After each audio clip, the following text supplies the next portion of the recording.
Iman kita akan Yesus sebagai putra Allah yang hidup, sebagai Kristus, sebagai yang terurapi. Jujur tidak serta-merta kita siap untuk mendengarkan, untuk melaksanakan semua kata-kata Yesus. Kita masih memilih-milih. Apa yang menyenangkan bagi kita, itu kita lakukan. Apa yang tidak sesuai dengan kehendak kita, jujur kita seringkali menghindar. Hari ini kita disadarkan, sebagai murid Yesus, kita harus berjalan mengikuti langkah laku Yesus. Itulah yang harus kita hidupi. Kita harus menempuh jalan Yesus dan tidak pernah boleh memaksa Yesus untuk menempuh jalan kita, kehendak kita, pikiran-pikiran kita semata. Oleh karena itu mari kita mohon rahmat Tuhan. Semoga Tuhan terus bekerja dalam diri kita, menyempurnakan iman kita. Dan semoga kita senantiasa siap untuk melakukan apa yang dipikirkan, apa yang dikehendaki Allah, sebagaimana disabdakan oleh Yesus sendiri, bukan mengatur Allah untuk melakukan segala yang menjadi kehendak dan pikiran kita. Kepadamu Tuhanku, ku angkat seluruh jiwaku, siramilah segala sucikan jiwa pada hamba-Nya Tuhan. Dalam nama Bapa dan Putra dan Roh Kudus.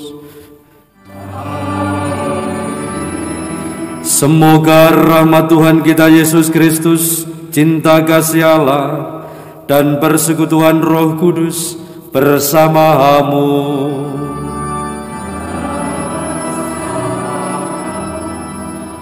Bapak, Ibu, saudara-saudari yang terkasih, hari ini kita bersama-sama memperingati orang kudus kita, Santo Yohanes Maria Vianney, Imam. Yohanes Maria Vianney atau biasa dikenal juga sebagai pastor dari Ars, lahir di Dardilly, dekat Lyon, Perancis pada tahun 1786. Dia berasal dari keluarga sederhana dan saleh. Dalam studi, dia tidak termasuk sebagai siswa yang cemerlang. Bahkan ada banyak kesulitan yang harus ia hadapi untuk menjadi seorang imam. Uskup Billy menegaskan, Vianney untuk melayani sebuah paroki yang terpencil di desa Ars. Disinilah sang imam menjalani hidup bermati raga, sembari tekun berdoa dan berkhotbah sampai akhirnya umat di sana bertumbuh kembang dengan baik. Sang pastor Ars ini lalu menjadi perhatian seluruh umat di Perancis. Ia menerimakan sakramen tobat dari berbagai lapisan umat, bahkan juga bagi para peziarah, dengan buah-buah pertobatan yang menggembirakan. Seluruh hayatnya ia persembahkan menerimakan sakramen tobat dan karya kerasulan sampai wafatnya pada tanggal 4 Agustus 1859. Dalam buku katekismus yang ditulisnya, ia berpesan, "Anak-anakku, hatimu begitu rapuh, namun doa menguatkannya, bahkan untuk mengasihi Tuhan. Doa memampukan kita untuk mencecap surga sebagai rahmat yang turun dari langit untuk kita. Doa akan selalu meninggalkan penghiburan, bahkan doa menjadi tetesan madu bagi jiwa dan menjadikan segala sesuatu menjadi manis." Mari sekarang kita bersama-sama mempersiapkan hati kita memasuki Ekaristi Kudus ini dengan memohon kerahiman Tuhan atas segala kesalahan dan dosa kita. Bapak, Ibu, saudara-saudari yang terkasih, ketika Yesus menyadari bahwa saat-saat terakhir hidupnya hampir tiba, saat-saat puncak karya keselamatannya, rupanya Yesus ingin tahu apakah orang sudah dapat mengenal dirinya dengan baik. Siapa dirinya yang sebenarnya? Dan keinginan itu ditanyakan Yesus melalui para muridnya. Sebagaimana kita dengar tadi, menurut kata orang, siapakah aku ini? Mendengar jawaban para murid, mungkin Yesus kecewa. Karena ternyata setelah sekian lama berada di tengah-tengah kehidupan manusia dengan berbagai macam hal luar biasa yang dilakukannya, banyak orang, bahkan hampir semua orang belum mengenal dirinya. Tetapi Yesus masih mencoba untuk bertanya lagi, kali ini kepada para muridnya, menurut kalian, siapakah aku ini? Nah, disinilah Yesus mendapatkan sedikit penghiburan. Petrus langsung menjawabnya, engkaulah Mesias, anak Allah yang hidup. Yesus gembira, karena ternyata toh ada juga yang sudah mengenal dirinya dengan baik. Petrus adalah orang pertama yang sungguh mengetahui siapa Yesus sebenarnya. Petrus adalah orang pertama yang melakukan lompatan iman dan melihat bahwa Yesus adalah Mesias, anak Allah yang hidup. Namun demikian, kita tahu juga bahwa pengenalan yang tepat akan Yesus ini yang disampaikan oleh Petrus ini belumlah sempurna. Ketika Yesus mengatakan anak manusia harus menderita, Petrus langsung bereaksi, menarik Yesus ke samping dan berkata, jangan sekali-kali hal itu terjadi padamu.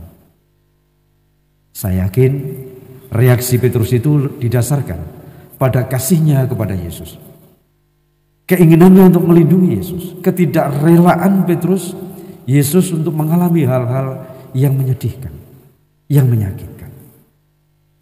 Ungkapan kasih itu rupanya justru direaksi keras oleh Yesus sendiri.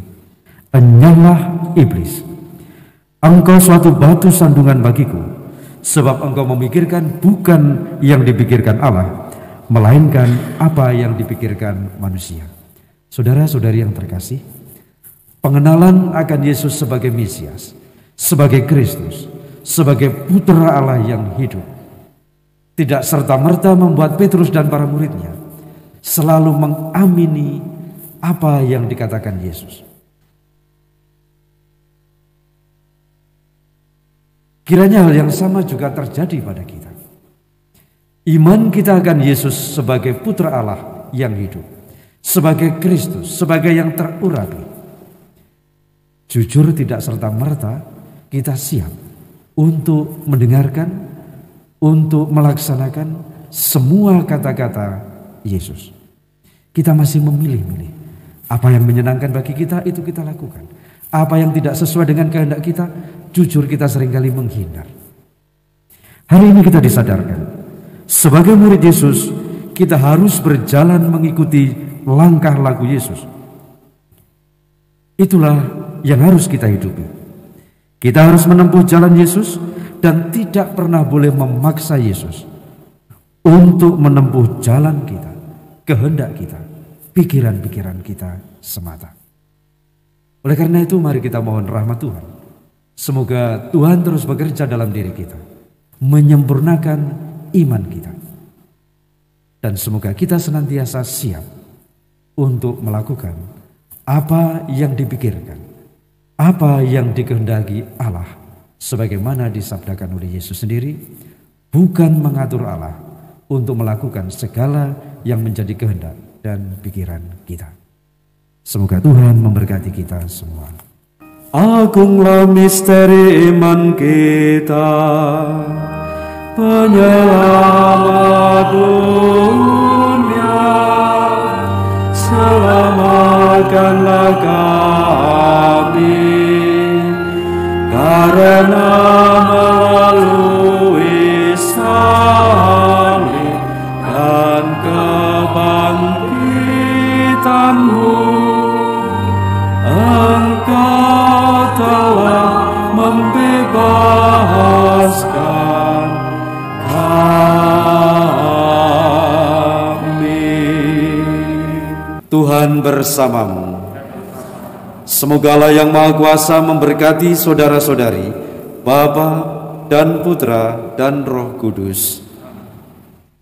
Saudara-saudari, perayaan Ekaristi sudah selesai. Pergilah dalam damai sambil memuliakan Tuhan dengan hidupmu. Syukur kepada Allah.